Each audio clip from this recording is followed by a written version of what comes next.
Hoy tenemos el placer de presentar a Mateo Re, doctor en Historia Contemporánea y profesor de la Universidad Rey Juan Carlos de Madrid desde el año 2004. Ha sido también profesor de la UNED, en el Instituto Italiano di Cultura de Madrid y en la Escuela Diplomática. Muchas gracias por acompañarnos, Mateo Re. Gracias por la invitación. El día de hoy represento a mi grupo de comunicación política que imparte el profesor Pedro Córdoba Vizcoya en la Universidad San Ignacio de Loyola de Lima, Perú. Nuestra candidata asignada es la presidente del Consejo de Ministros en Italia, Giorgia Meloni. De esta manera, como primer interrogante, tenemos que se destaca que Meloni, aunque fue euroscéptica, ha adoptado una postura más pragmática con la Unión Europea una vez en el poder. ¿A qué atribuye este cambio o adaptación? ¿Es una muestra de cálculo político, una evolución ideológica genuina o una necesidad impuesta por la realidad geopolítica?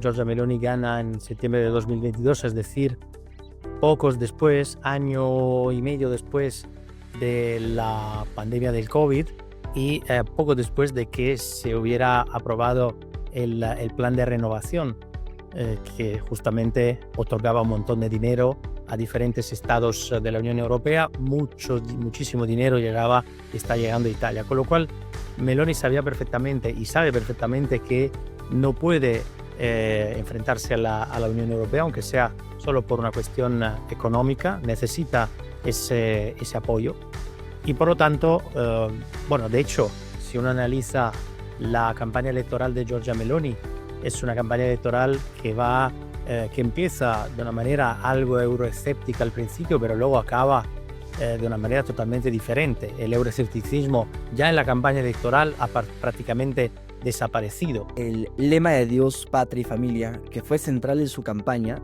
buscando tanto restaurar el orgullo italiano como también defender los valores tradicionales, ¿considera usted que este mensaje que apela a lo nacional, a los sentidos de pertenencia, fue el factor o un factor determinante para conectar con el votante y así consolidar su liderazgo en la derecha italiana? La victoria de Giorgia Meloni ha sido una victoria basada sobre todo en el voto protesta, un poco casi antisistema, es decir, pues han llegado todos al poder, todos han llegado, todos han gobernado, la única que no ha gobernado todavía es Giorgia Meloni. Vamos a intentar a ver qué pasa con Giorgia Meloni.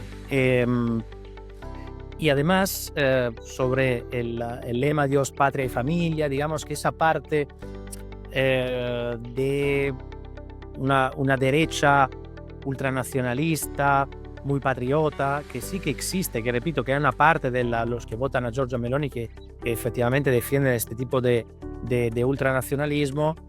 Es un ultranacionalismo, digamos, bastante más flojo, bastante más light, si lo comparamos con otras organizaciones, otros grupos de otros lugares, incluso de Europa, ¿no? incluso de España, que es el país donde vivo, ¿no? Donde la visibilización pública del patriotismo es mucho más elevada que en Italia.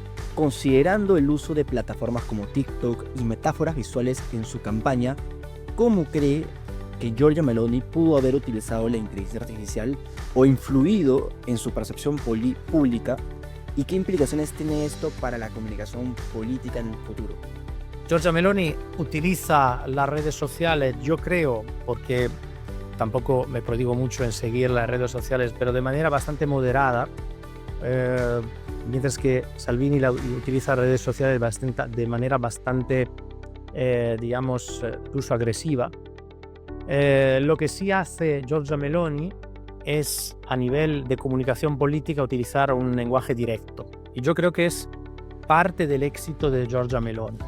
Es decir, Giorgia Meloni ha abandonado desde siempre lo que en italiano siempre se ha denominado como el politichese, esa especie de lenguaje político, a veces enrevesado, poco comprensible, que era típico sobre todo de la Italia de antaño, de la Italia de la Primera República. Con respecto a la complejidad del panorama político italiano y europeo, ¿cuáles cree que son los mayores desafíos que Giorgia Meloni y su gobierno enfrentarán en los próximos años y qué impacto podría tener su liderazgo en la dirección futura de la derecha europea? La economía italiana es una economía bastante frágil siempre, es una economía que aguanta, que resiste, pero se mantiene siempre en el borde, en el borde del precipicio, con lo cual yo creo que Italia, el reto italiano, el reto de mantener una economía mucho más sana y sólida y de renovar las infraestructuras internas. Italia es un país, en algunos casos, bastante en decadencia, un país que necesita pues renovarse porque se está quedando decadente y bastante anticuado y en algunos casos hasta viejo. ¿La inteligencia artificial va a ser más aliado o enemigo en la política europea?